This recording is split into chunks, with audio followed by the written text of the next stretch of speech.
Bonjour à tous, nous poursuivons avec la 4e Mishnah du 9e Pérec. La Mishnah nous enseigne ici Ve'od Amar Rabbi Meir.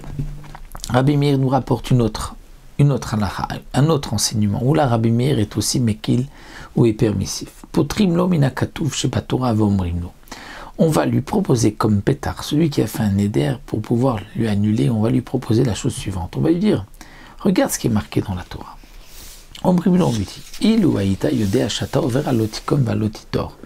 Quand tu t'interdis de profiter d'un tel, tu interdis à un tel de profiter de toi. Tu sais que tu transgresses des interdictions de la Torah, tu transgresses l'interdiction de l'otikom, ne pas te venger, l'otitor, de ne pas garder rancune, de ne pas détester ton frère dans ton cœur.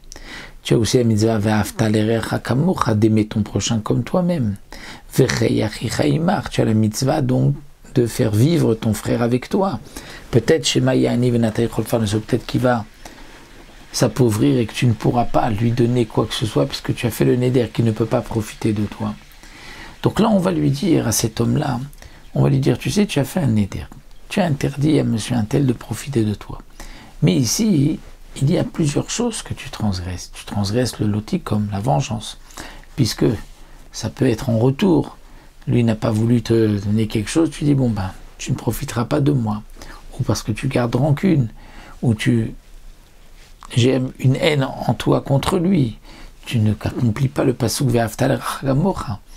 Et donc, Amar, s'il dit, il ou haïti yodea shuken lo haïti noder, et s'il dit effectivement, si j'avais pensé que c'était ainsi que j'allais transgresser à tout cela, eh bien je n'aurais pas fait de neder, arésé moutard. Dans ce cas-là, c'est moutard, c'est permis. Donc ceci n'est pas vraiment, comme nous explique le Barthénora, ceci n'est pas considéré comme un véritable nolad, étant donné que la pauvreté, c'est galgal à choser ba'olam, c'est une roue qui tourne. Parfois, un est pauvre, l'autre, il peut s'appauvrir. Et donc, c'est pour cela que ce neder sera moutard. Ceci est considéré comme un pétard.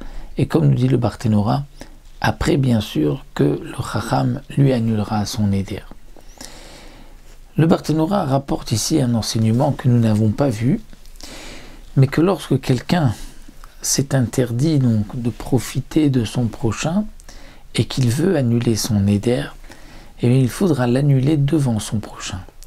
Pourquoi? On l'apprend d'un passou, comme on voit que Moshe Rabbeinu donc avait fait le neder de ne pas quitter Midian sans la permission de son beau-père, donc il a dû aller là-bas pour annuler son neder. Akadosh Baruch Hu lui a dit retourne à Midian. Et pourquoi justement au même endroit? Parce qu'il pourrait y avoir un soupçon sur lui. C'est-à-dire que si la personne concernée ne sait pas qu'il a annulé son neder, elle va dire tiens, il transgresse maintenant son neder. Donc c'est pour cela que la Tarat Nedarim se fera en sa présence afin qu'il sache que le neder a été bel et bien enlevé.